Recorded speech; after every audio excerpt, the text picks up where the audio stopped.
Holmes by Sir Arthur Conan Doyle. Read by Corrie Samuel. Read by Beth Thomas. Read by Jason Mills. Read by Savannah Allday. Read by Amanda Friday. Read by Eden Ray Hedrick.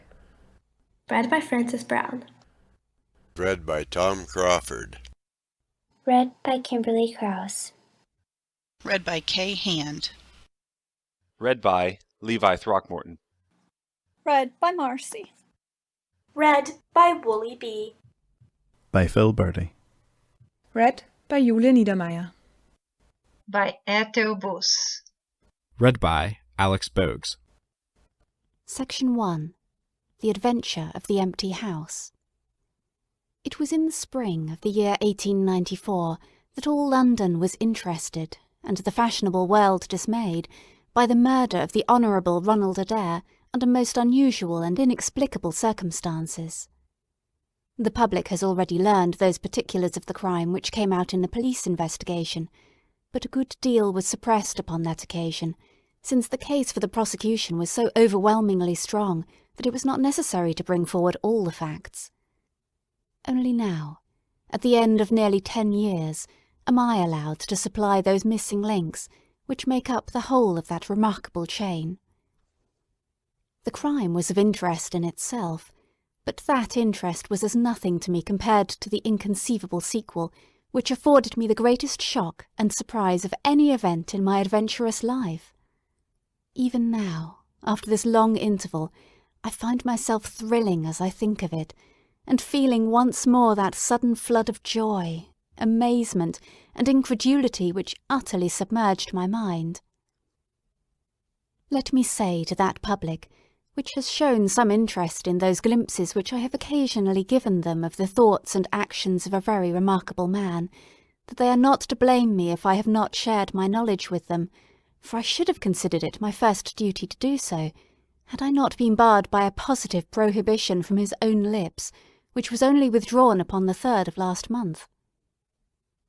It can be imagined that my close intimacy with Sherlock Holmes had interested me deeply in crime, and that after his disappearance I never failed to read with care the various problems which came before the public.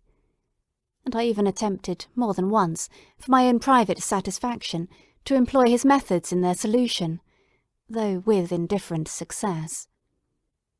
There was none, however, which appealed to me like this tragedy of Ronald Adair. As I read the evidence at the inquest, which led up to a verdict of wilful murder against some person or persons unknown, I realised more clearly than I had ever done the loss which the community had sustained by the death of Sherlock Holmes. There were points about this strange business which would, I was sure, have specially appealed to him, and the efforts of the police would have been supplemented, or more probably anticipated, by the trained observation and the alert mind of the first criminal agent in Europe. All day, as I drove upon my round, I turned over the case in my mind, and found no explanation which appeared to me to be adequate. At the risk of telling a twice-told tale, I will recapitulate the facts as they were known to the public at the conclusion of the inquest. The Honourable Ronald Adair was the second son of the Earl of Maynooth, at that time governor of one of the Australian colonies. Adair's mother had returned from Australia to undergo the operation for cataract, and she, her son Ronald, and her daughter Hilda were living together at 427 Park Lane. The youth moved in the best society, had, so far as was known, no enemies and no particular vices. He had been engaged to Miss Edith Woodley, of Carstairs, but the engagement had been broken off by mutual consent some months before, and there was no sign that it had left any very profound feeling behind it. For the rest of the man's life moved in a narrow and conventional circle, for his habits were quiet and his nature unemotional. Yet it was upon this easy-going young aristocrat that death came, in most strange and unexpected form, between the hours of 10 and 11:20 on the night of March 30th, 1894. Ronald Adair was fond of cards, playing continually, but never for such stakes as would hurt him. He was a member of the Baldwin, the Cavendish, and the Bagatelle card clubs. It was shown that, after dinner on the day of his death, he had played a rubber of whist at the latter club. He had also played there in the afternoon. The evidence of those who had played with him, Mr. Murray, Sir John Hardy, and Colonel Moran, showed that the game was whist, and that there was a fairly equal fall of the cards. Adair might have lost £5, but not more. His fortune was a considerable one, and such a loss could not in any way affect him. He had played nearly every day at one club or other, but he was a cautious player, and usually rose a winner. It came out in evidence that, in partnership with Colonel Moran, he had actually won as much as £420 in a sitting, some weeks before, from Godfrey Milner and Lord Balmoral. So much for his recent history as it came out at the inquest. On the evening of the crime, he returned from the club exactly at 10. His mother and sister were out spending the evening with a relation. The servant deposed that she heard him enter the front room on the second floor, generally used as his sitting room. She had lit a fire there, and as it smoked she had opened the window. No sound was heard from the room until 11:20, the hour of the return of Lady Maynooth and her daughter. Desiring to say good-night, she attempted to enter her son's room. The door was locked on the inside, and no answer could be got to their cries and knocking. Help was obtained, and the door forced. The unfortunate young man was found lying near the table. His head had been horribly mutilated by an expanding revolver bullet, but no weapon of any sort was to be found in the room. On the table lay 2 banknotes for £10 each, and £17.10 in silver and gold, the money arranged in little piles of varying amount. There were some figures also upon a sheet of paper, with the names of some club friends opposite to them, from which it was conjectured that before his death he was endeavouring to make out his losses or winnings at cards. A minute examination of the circumstances served only to make the case more complex. In the first place, no reason could be given why the young man should have fastened the door upon the inside. There was the possibility that the murderer had done this, and had afterwards escaped by the window. The drop was at least 20 feet, however, and a bed of crocuses in full bloom lay beneath. Neither the flowers nor the earth showed any sign of having been disturbed, nor were there any marks upon the narrow strip of grass which separated the house from the road. Apparently, therefore, it was the young man himself who had fastened the door. But how did he come by his death? No one could have climbed up to the window without leaving traces. Suppose a man had fired through the window, he would indeed be a remarkable shot, who could, with a revolver, inflict so deadly a wound. Again, Park Lane is a frequented thoroughfare. There is a cab stand within 100 yards of the house. No one had heard a shot. And yet there was the dead man, and there the revolver bullet, which had mushroomed out, as soft-nosed bullets will, and so inflicted a wound which must have caused instantaneous death. Such were the circumstances of the Park Lane mystery, which were further complicated by entire absence of motive, since, as I have said, young Adair was not known to have any enemy, and no attempt had been made to remove the money or valuables in the room. All day I turned these facts over in my mind, endeavouring to hit upon some theory which could reconcile them all, and to find that line of least resistance which my poor friend had declared to be the starting point of every investigation. I confess I made little progress. In the evening I strolled across the park, and found myself about 6 o'clock at the Oxford Street end of Park Lane. A group of loafers upon the pavements, all staring up at a particular window, directed me to the house which I had come to see. A tall, thin man with coloured glasses, whom I strongly suspected of being a plain-clothes detective, was pointing out some theory of his own, while the others crowded round to listen to what he said.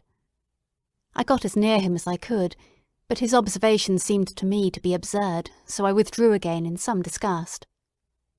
As I did so, I struck against an elderly, deformed man who had been behind me, and I knocked down several books which he was carrying. I remember that, as I picked them up, I observed the title of one of them, The Origin of Tree Worship, and it struck me that the fellow must be some poor bibliophile, who, either as a trade or as a hobby, was a collector of obscure volumes. I endeavoured to apologise for the accident, but it was evident that these books which I had so unfortunately maltreated were very precious objects in the eyes of their owner. With a snarl of contempt he turned upon his heel, and I saw his curved back and white side whiskers disappear among the throng. My observations of No. 427 Park Lane did little to clear up the problem in which I was interested.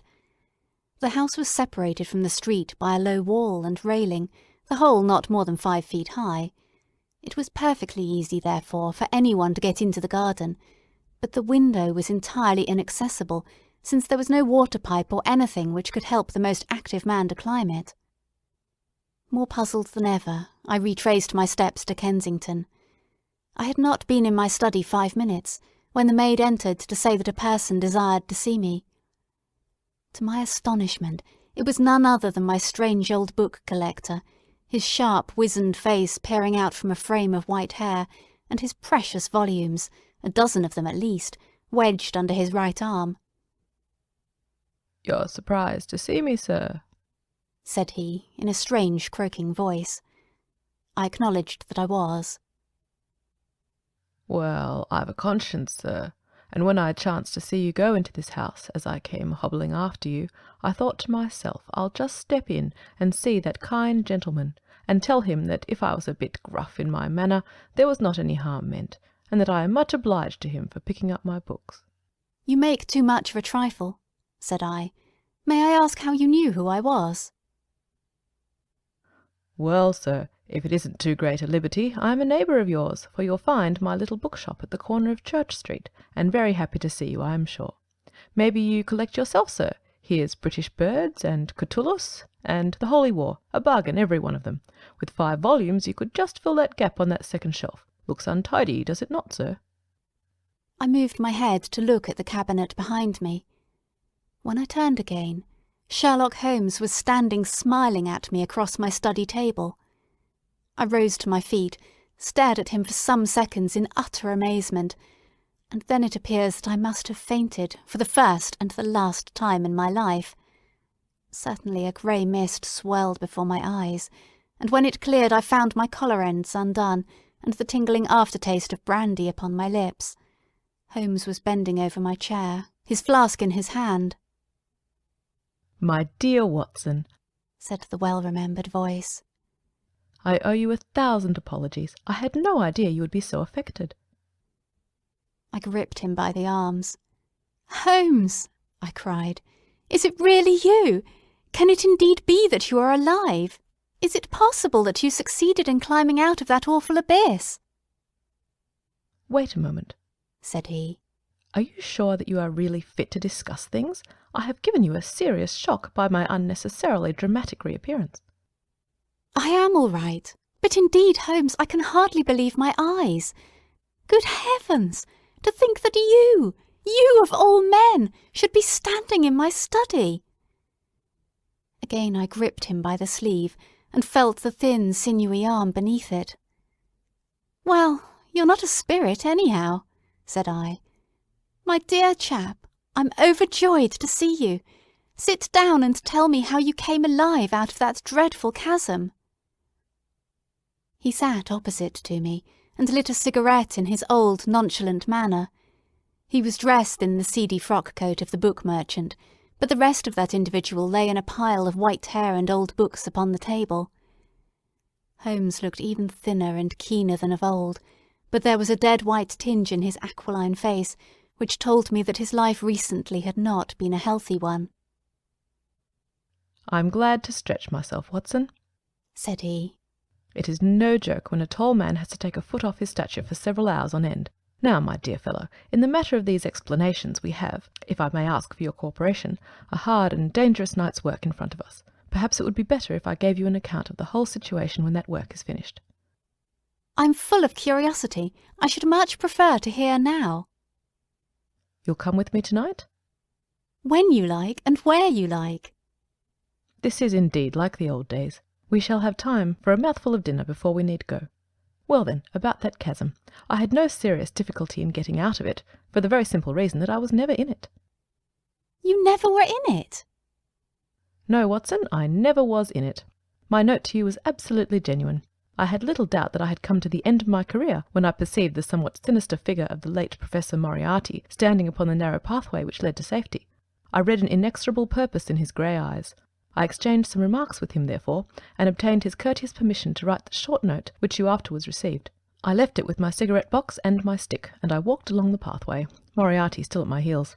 When I reached the end I stood at bay. He drew no weapon, but he rushed at me and threw his long arms around me. He knew that his own game was up, and was only anxious to revenge himself upon me.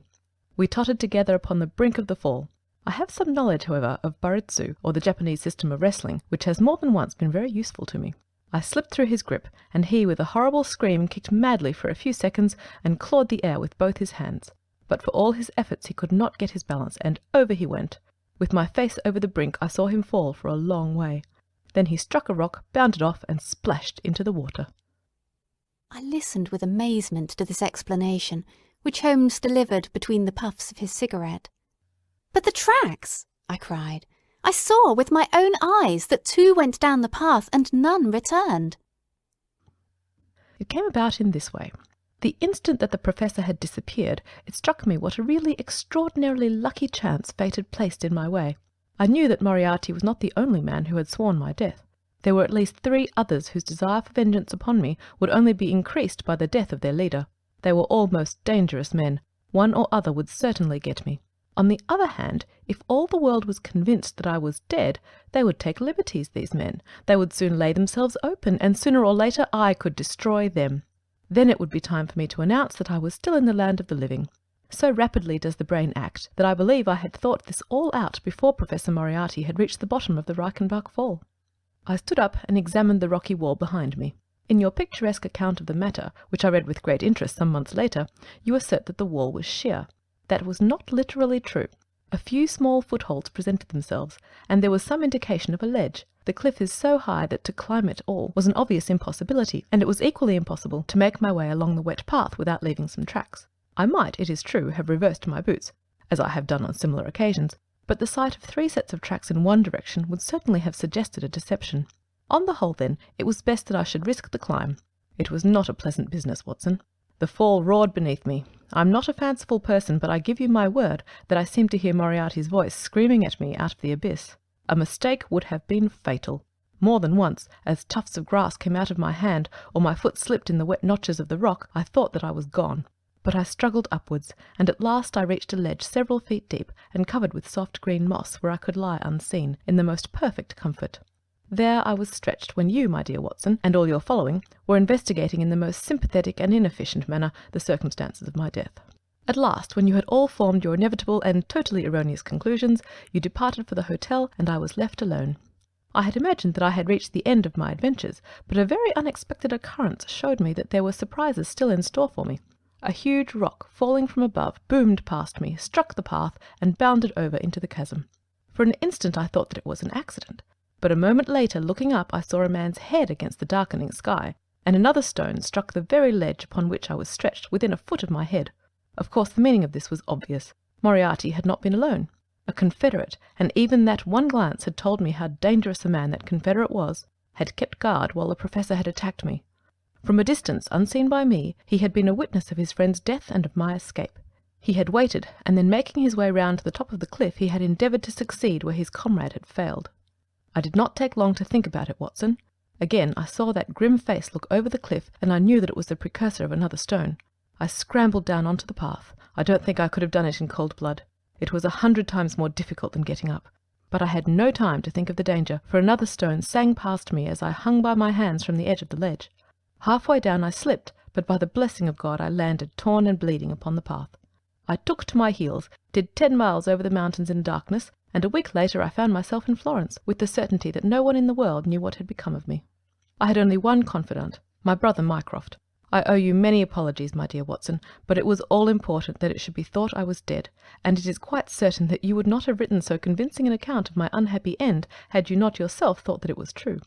Several times during the last 3 years I have taken up my pen to write to you, but always I feared lest your affectionate regard for me should tempt you to some indiscretion which would betray my secret.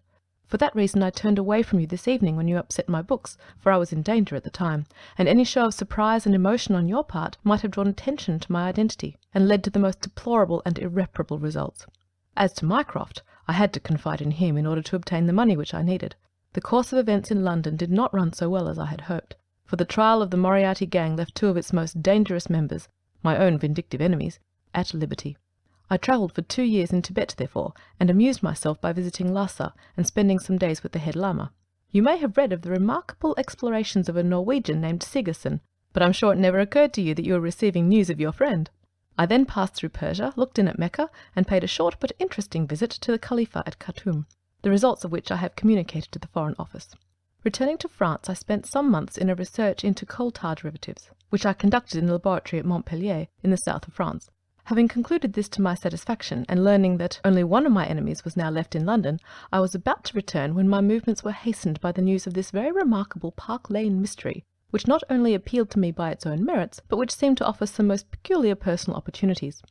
I came over at once to London, called in my own person at Baker Street, threw Mrs. Hudson into violent hysterics, and found that Mycroft had preserved my rooms and my papers exactly as they had always been. So it was, my dear Watson, that at 2 o'clock today I found myself in my old armchair in my own old room, and only wishing that I could have seen my old friend Watson in the other chair which he has so often adorned. Such was the remarkable narrative to which I listened on that April evening, a narrative which would have been utterly incredible to me had it not been confirmed by the actual sight of the tall, spare figure and the keen, eager face, which I had never thought to see again. In some manner he had learned of my own sad bereavement, and his sympathy was shown in his manner rather than his words. "Work is the best antidote to sorrow, my dear Watson," said he. "And I have a piece of work for us both tonight, which, if we can bring it to a successful conclusion, will in itself justify a man's life on this planet." In vain I begged him to tell me more. "You will see and hear enough before morning," he answered. "We have 3 years of the past to discuss. Let that suffice until 9:30, when we start upon the notable adventure of the empty house." It was indeed like old times, when, at that hour, I found myself seated beside him in a hansom, my revolver in my pocket, and the thrill of adventure in my heart. Holmes was cold and stern and silent. As the gleam of the street lamps flashed upon his austere features, I saw that his brows were drawn down in thought, and his thin lips compressed. I knew not what wild beast we were about to hunt down in the dark jungle of criminal London, but I was well assured, from the bearing of this master huntsman, that the adventure was a most grave one, while the sardonic smile which occasionally broke through his ascetic gloom boded little good for the object of our quest.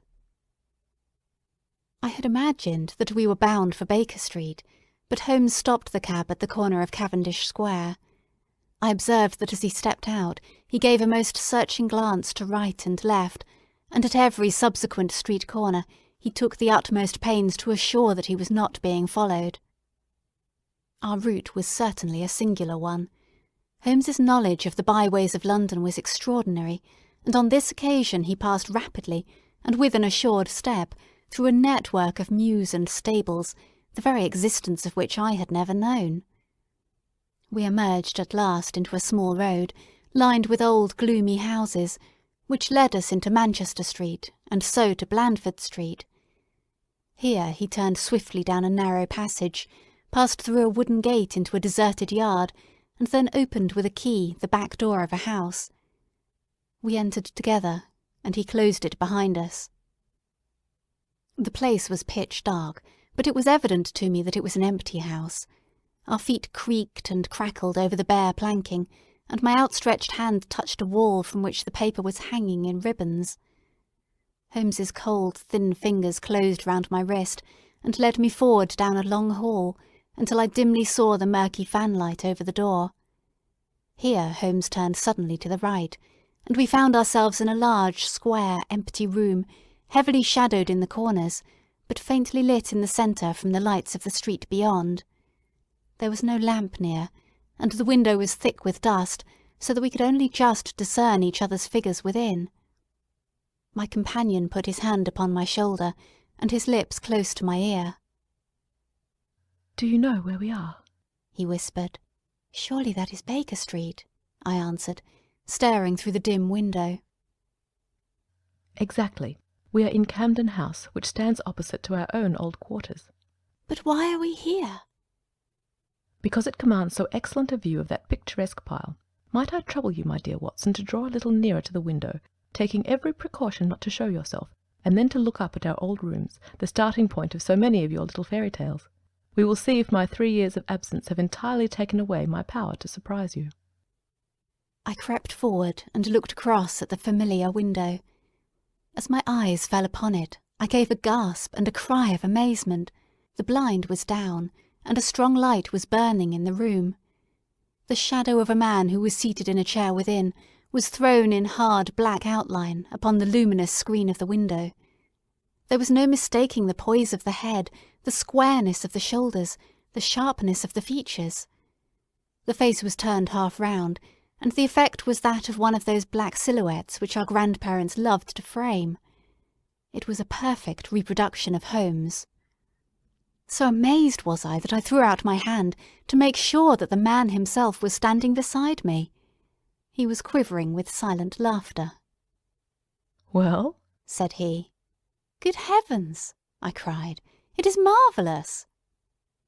"I trust that age doth not wither nor custom stale my infinite variety," said he, and I recognized in his voice the joy and pride which the artist takes in his own creation. "It really is rather like me, is it not?" "I should be prepared to swear that it was you." "The credit of the execution is due to Monsieur Oscar Meunier of Grenoble, who spent some days in doing the moulding. It is a bust in wax. The rest I arranged myself during my visit to Baker Street this afternoon." "But why?"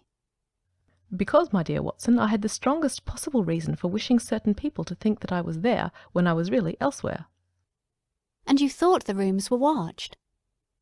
"I knew that they were watched." "By whom?" "By my old enemies, Watson, by the charming society whose leader lies in the Reichenbach Fall. You must remember that they knew, and only they knew, that I was still alive. Sooner or later they believed that I should come back to my rooms. They watched them continuously, and this morning they saw me arrive." "How do you know?" "Because I recognized their sentinel when I glanced out my window.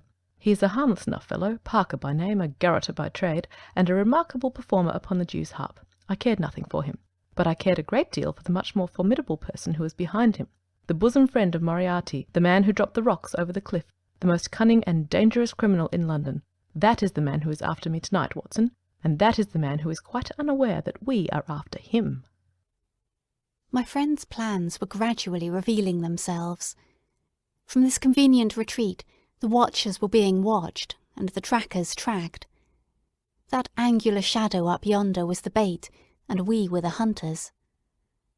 In silence we stood together in the darkness, and watched the hurrying figures who passed and repassed in front of us. Holmes was silent and motionless, but I could tell that he was keenly alert, and that his eyes were fixed intently upon the stream of passers-by. It was a bleak and boisterous night, and the wind whistled shrilly down the long street. Many people were moving to and fro, most of them muffled in their coats and cravats. Once or twice it seemed to me that I had seen the same figure before, and I especially noticed 2 men who appeared to be sheltering themselves from the wind in the doorway of a house some distance up the street. I tried to draw my companion's attention to them, but he gave a little ejaculation of impatience and continued to stare into the street. More than once he fidgeted with his feet and tapped rapidly with his fingers upon the wall. It was evident to me that he was becoming uneasy, and that his plans were not working out altogether as he had hoped. At last, as midnight approached, and the street gradually cleared, he paced up and down the room in uncontrollable agitation.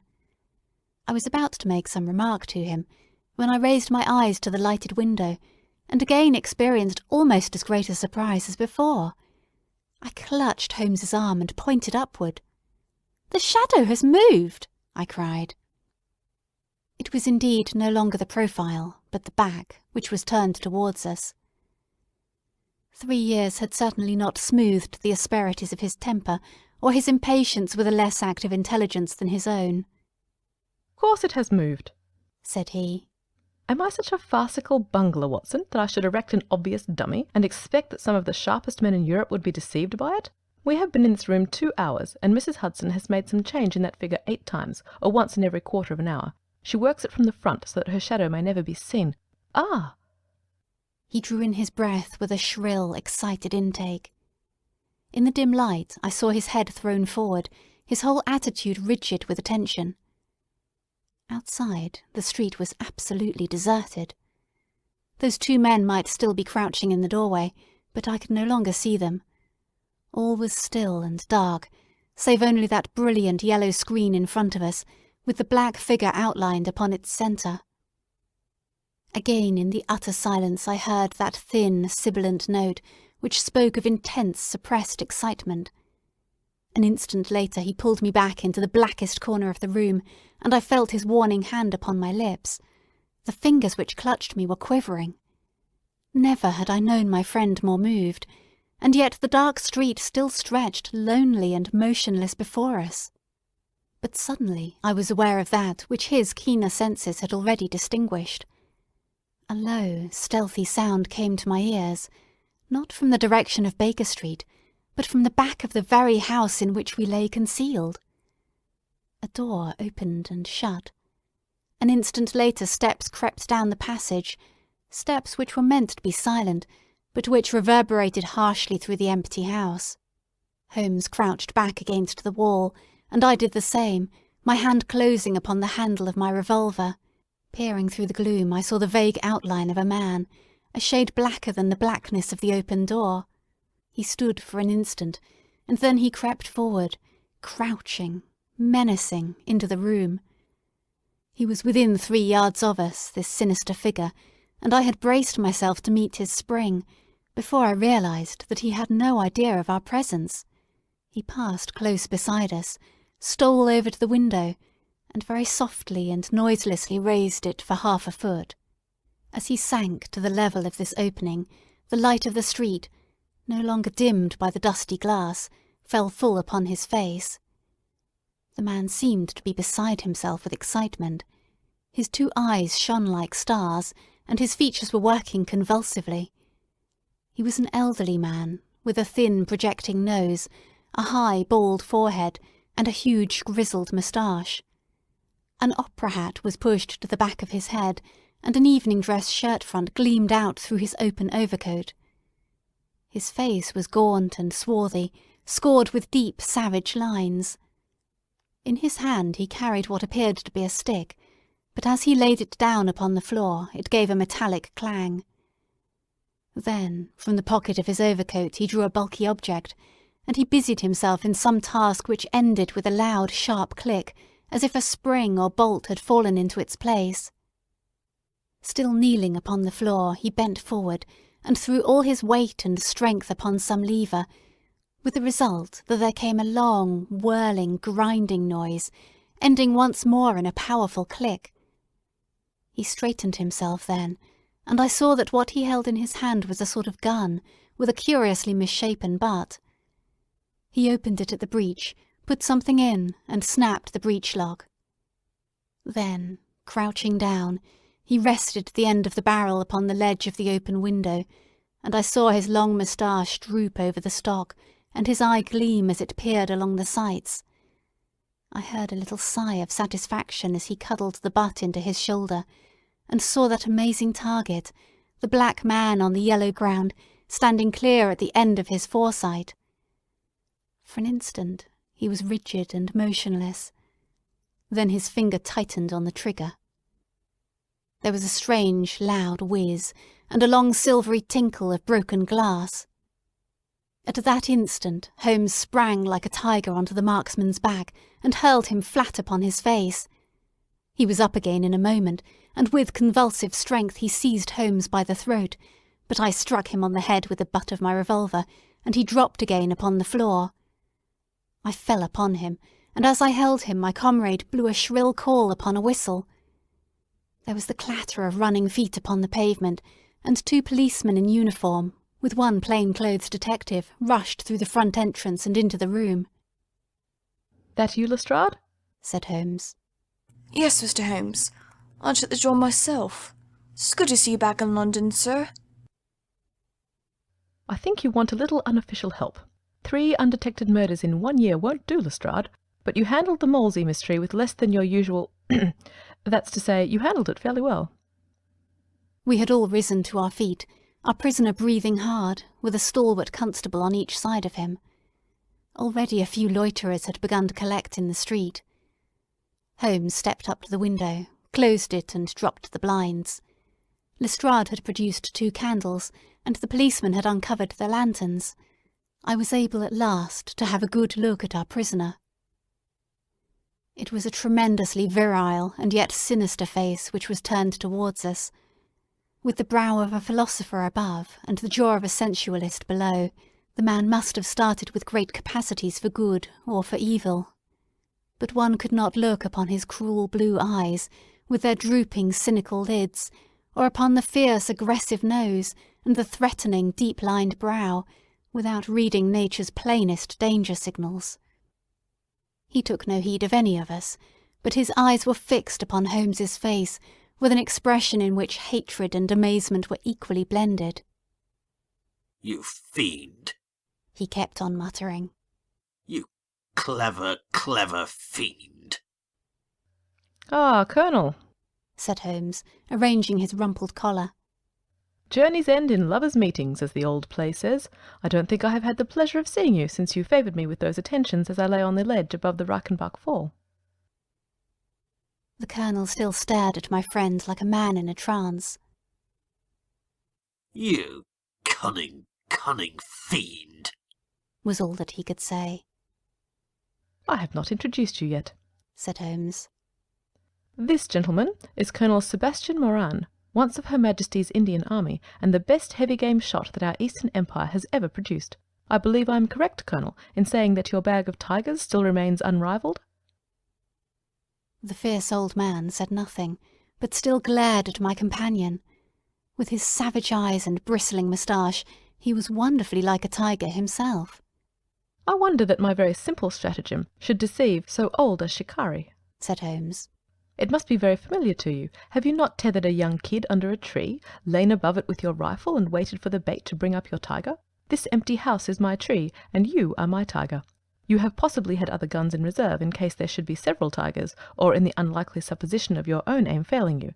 These," he pointed around, "are my other guns. The parallel is exact." Colonel Moran sprang forward with a snarl of rage, but the constables dragged him back. The fury upon his face was terrible to look at. "I confess that you had one small surprise for me," said Holmes. "I did not anticipate that you would yourself make use of this empty house and this convenient front window. I had imagined you as operating from the street, where my friend Lestrade and his merry men were awaiting you. With that exception, all has gone as I expected." Colonel Moran turned to the official detective. "You may or may not have just cause for arresting me," said he. "but at least there can be no reason why I should submit to the gibes of this person. If I am in the hands of the law, let things be done in a legal way." "Well, that's reasonable enough," said Lestrade. "Nothing further you have to say, Mr. Holmes, before we go?" Holmes had picked up the powerful air gun from the floor and was examining its mechanism. "An admirable and unique weapon," said he. "Noiseless and of tremendous power. I knew von Herder, the blind German mechanic who constructed it to the order of the late Professor Moriarty.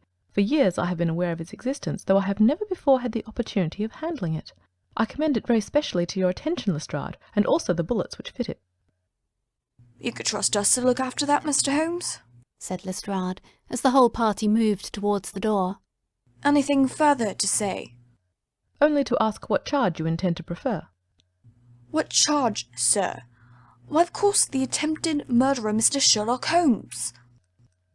"Not so, Lestrade. I do not propose to appear in the matter at all.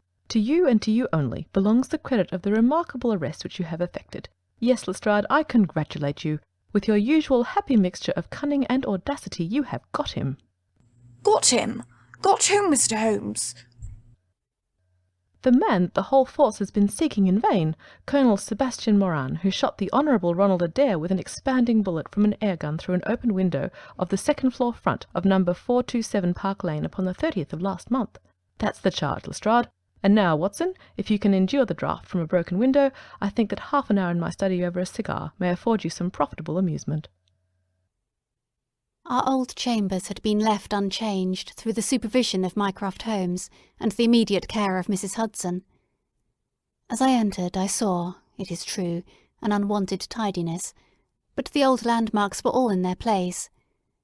There were the chemical corner and the acid-stained deal-topped table. There upon a shelf was the row of formidable scrapbooks and books of reference which many of our fellow citizens would have been so glad to burn. The diagrams, the violin case, and the pipe rack, even the Persian slipper which contained the tobacco, all met my eyes as I glanced round me. There were two occupants of the room. One, Mrs. Hudson, who beamed upon us both as we entered. The other, the strange dummy which had played so important a part in the evening's adventures. It was a wax-coloured model of my friend, so admirably done that it was a perfect facsimile.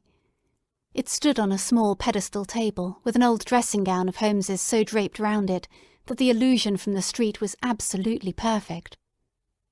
"I hope you observed all precautions, Mrs. Hudson," said Holmes. "I went to it on my knees, sir, just as you told me." "Excellent. You carried the thing out very well. Did you observe where the bullet went?" "Yes, sir. I am afraid it has spoilt your beautiful bust, for it passed right through the head and flattened itself on the wall. I picked it up from the carpet. Here it is." Holmes held it out to me. "A soft revolver bullet, as you perceive, Watson. There's genius in that, for who would expect to find such a thing fired from an air gun? All right, Mrs. Hudson, I am much obliged for your assistance. And now, Watson, let me see you in your old seat once more, for there are several points which I should like to discuss with you." He had thrown off the seedy frock-coat, and now he was the Holmes of old, in the mouse-coloured dressing-gown which he took from his effigy. "The old shikari's nerves have not lost their steadiness, nor his eyes their keenness," said he with a laugh, as he inspected the shattered forehead of his bust. "Plumb in the middle of the back of the head and smack through the brain. He was the best shot in India, and I expect there are few better in London. Have you heard the name?" "No, I have not." "Well, well, such is fame. But then, if I remember right, you had not heard the name of Professor James Moriarty, who had one of the great brains of the century. Just give me down my index of biographies from the shelf." He turned over the pages lazily, leaning back in his chair and blowing great clouds from his cigar. My collection of M's is a fine one," said he. "Moriarty himself is enough to make any letter illustrious, and here is Morgan the poisoner, and Merridew of abominable memory, and Matthews, who knocked out my left canine in the waiting-room at Charing Cross, and finally here is our friend of tonight." He handed over the book, and I read. Moran, Sebastian, Colonel, unemployed, formerly 1st Bangalore Pioneers, born London, 1840, son of Sir Augustus Moran, C.B., once British Minister to Persia, educated Eton and Oxford, served in Jawaki Campaign, Afghan Campaign, Charasiab, Dispatches, Sherpa and Kabul, author of Heavy Game of the West Himalayas, 1881, 3 Months in the Jungle, 1884, address, Conduit Street, clubs, the Anglo-Indian, the Tankerville, the Bagatelle Card Club. On the margin was written, in Holmes's precise hand, "The second most dangerous man in London." "This is astonishing," said I, as I handed back the volume. "The man's career is that of an honourable soldier." "It is true," Holmes answered. "Up to a certain point he did well. He was always a man of iron nerve, and the story is still told in India how he crawled down a drain after a wounded man-eating tiger. There are some trees, Watson, which grow to a certain height and then suddenly develop some unsightly eccentricity. You will often see it in humans. I have a theory that the individual represents in his development the whole procession of his ancestors, and that such a sudden turn to good or evil stands for some strong influence which came into the line of his pedigree. The person becomes, as it were, the epitome of the history of his own family." "It is surely rather fanciful." "Well, I don't insist upon it. Whatever the cause, Colonel Moran began to go wrong. Without any open scandal, he still made India too hot to hold him. He retired, came to London, and again acquired an evil name. It was at this time he was sought out by Professor Moriarty, to whom for a time he was the chief of staff. Moriarty supplied him liberally with money, and used him in only one or two very high-class jobs, which no ordinary criminal could have undertaken. You may have some recollection of the death of Mrs. Stewart of Lauder in 1887. No? Well, I'm sure Moran was at the bottom of it, but nothing could be proved. So cleverly was the colonel concealed that even when the Moriarty gang was broken up, we could not incriminate him. You remember at that date, when I called upon you in your rooms, how I put up the shutters for fear of air guns? No doubt you thought me fanciful. I knew exactly what I was doing, for I knew of the existence of this remarkable gun, and I knew also that one of the best shots in the world would be behind it. When we were in Switzerland, he followed us with Moriarty, and it was undoubtedly he who gave me that evil 5 minutes on the Reichenbach ledge. You may think that I read the papers with some attention during my sojourn in France, on the lookout for any chance of laying him by the heels. So long as he was free in London, my life would really not have been worth living. Night and day the shadow would have been over me, and sooner or later his chance must have come. What could I do? I could not shoot him at sight, or I should myself be in the dock. There was no use appealing to a magistrate. They cannot interfere on the strength of what would appear to them to be a wild suspicion. So I could do nothing. But I watched the criminal news, knowing that sooner or later I should get him. And then came the death of this Ronald Adair. My chance had come at last. Knowing what I did, was it not certain that Colonel Moran had done it? He had played cards with the lad, he had followed him home from the club, he had shot him through an open window. There was not a doubt of it. The bullets alone are enough to put his head in a noose. I came over at once. I was seen by the sentinel who would, I knew, direct the colonel's attention to my presence. He could not fail to connect my sudden return with his crime, and to be terribly alarmed. I was sure that he would make an attempt to get me out of the way at once, and would bring round his murderous weapon for that purpose. I left him an excellent mark in the window, and having warned the police that they might be needed— by the way, Watson, you spotted their presence in that doorway with unerring accuracy— I took up what seemed to me to be a judicious post for observation, never dreaming that he would choose the same spot for his attack. Now, my dear Watson, does anything remain for me to explain? Yes, said I. You have not made it clear what was Colonel Moran's motive in murdering the Honourable Ronald Adair. Ah, my dear Watson, there we come into those realms of conjecture where the most logical mind may be at fault. Each may form his own hypothesis upon the present evidence, and yours is as likely to be correct as mine. You have formed one, then? I think that it is not difficult to explain the facts. It came out in evidence that Colonel Moran and young Adair had between them won a considerable amount of money. Now Moran undoubtedly played foul, of that I have long been aware. I believe that on the day of the murder Adair had discovered that Moran was cheating. Very likely he had spoken to him privately, and had threatened to expose him unless he voluntarily resigned his membership of the club and promised not to play cards again. It is unlikely that a youngster like Adair would at once make a hideous scandal by exposing a well-known man so much older than himself.